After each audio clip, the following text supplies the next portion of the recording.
Tonight, I'm gonna read you a very interesting story. It is entitled Cinderella. Once there lived a poor servant girl. Her days were long and grueling, filled with the most tiresome and tedious chores.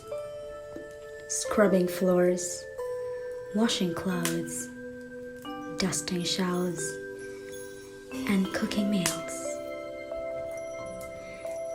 She was made to work from dawn until dusk, without a single penny in return for her long-suffering hardship. It was the most terrible injustice. You see, her mother had died, and her father soon remarried. But his new wife was a simply wretched woman. And she had, from a previous marriage, 2 equally wretched daughters of her own. They would tease the poor girl dreadfully each day. And one day, while she swept the cinders from the fire, they taunted her and chanted, "Cinders, cinders, sweep, sweep, sweep. In those rags in which you sleep, from this day your name will be Cinderella. He, he, he." And sure enough, from that day forward, the servant girl's real name was forgotten, and she became known across the land as Cinderella.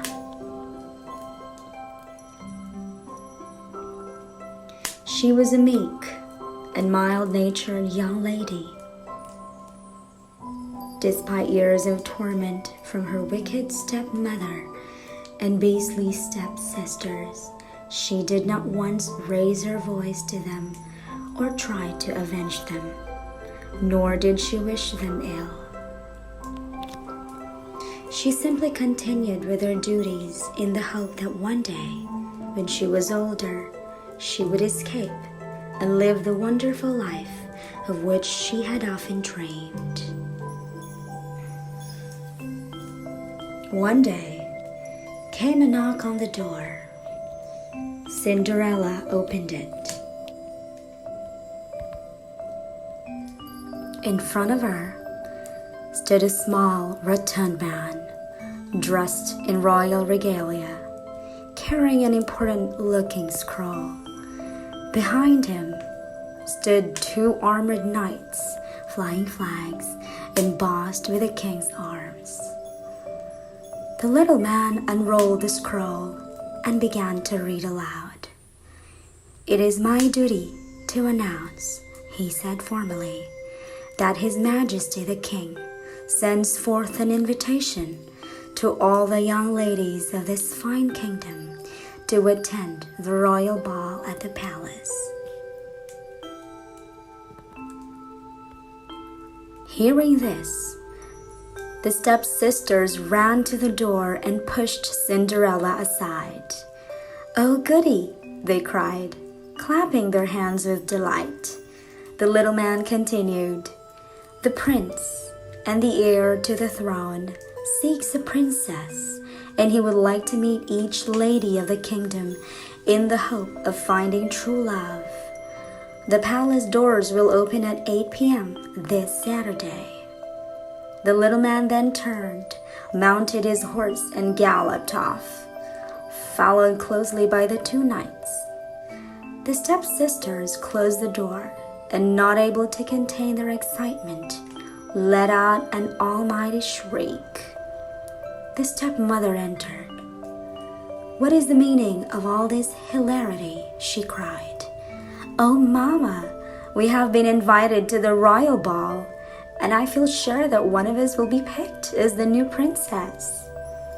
"Of course you will," replied the stepmother, breaking into a hideous smile. "What prince would not want to marry my precious little munchkins.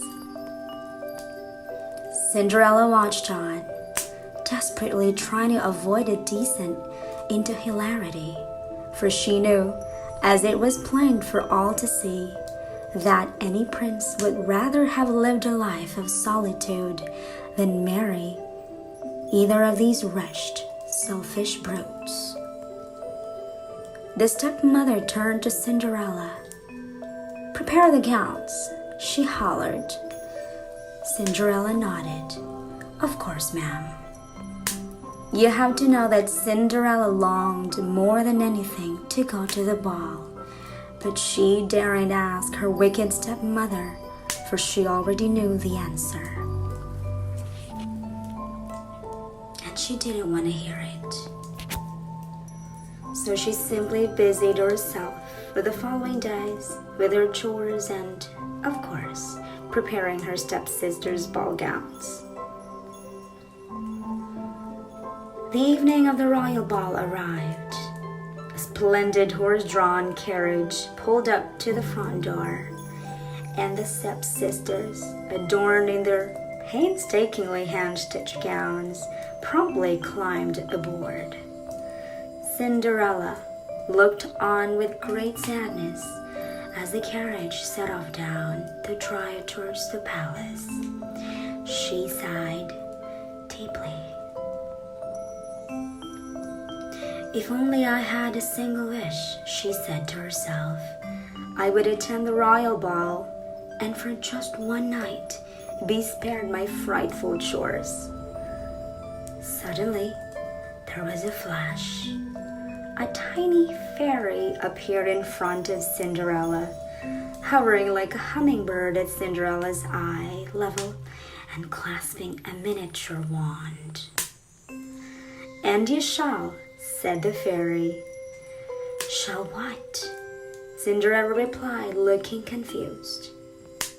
"You shall have your wish, for I am your fairy godmother."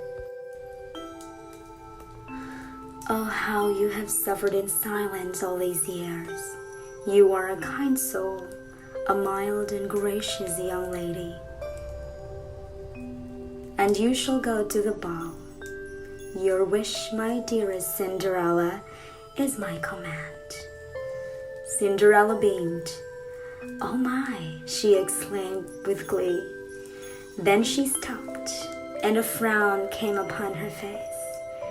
"But I am not prepared, fairy godmother. My clothes are threadbare, and my shoes are tattered. I cannot possibly attend the palace like this." "Worry not, Cinderella," said the fairy godmother with a smile.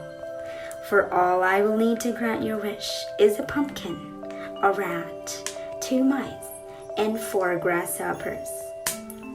Cinderella looked mystified. "Hurry along then, dear," and she did. First, Cinderella went to the garden and returned with a large ripe pumpkin. The fairy godmother tapped it once with her wand, and in an instant it transformed into a majestic golden carriage. Then she went to a trap in the kitchen and returned with a rat. "Excellent, dear," said the fairy godmother. "Now, if you wouldn't mind just placing it on the coachman's seat for me." Cinderella obliged. Another swoosh of the wand, and this time a resplendent coachman appeared. The 2 mice which Cinderella found in the pantry were turned into 2 smartly attired footmen, and the 4 grasshoppers into 4 magnificent white horses. "And now," said the fairy godmother, "for my final touch." She tapped Cinderella's shoulder with her wand. A spark flew up. The ragged clothes in which she stood a moment earlier were replaced with a picture of sublime elegance. Cinderella in a magical, sparkling ball gown fit for a princess. And upon her feet, the finest pair of shimmering glass slippers that your eyes could behold. Sensational! Exclaimed the fairy godmother. But remember, she said shortly, as the clock strikes midnight, this magic spell will be broken and your clothes will return to rags. I understand, said Cinderella, kissing her fairy godmother on the cheek, and 1,000 thank yous for your wonderful kindness. Cinderella stepped into the carriage. Then with a single swish of the coachman's reins, the horse-drawn, golden carriage departed for the royal ball. To be continued.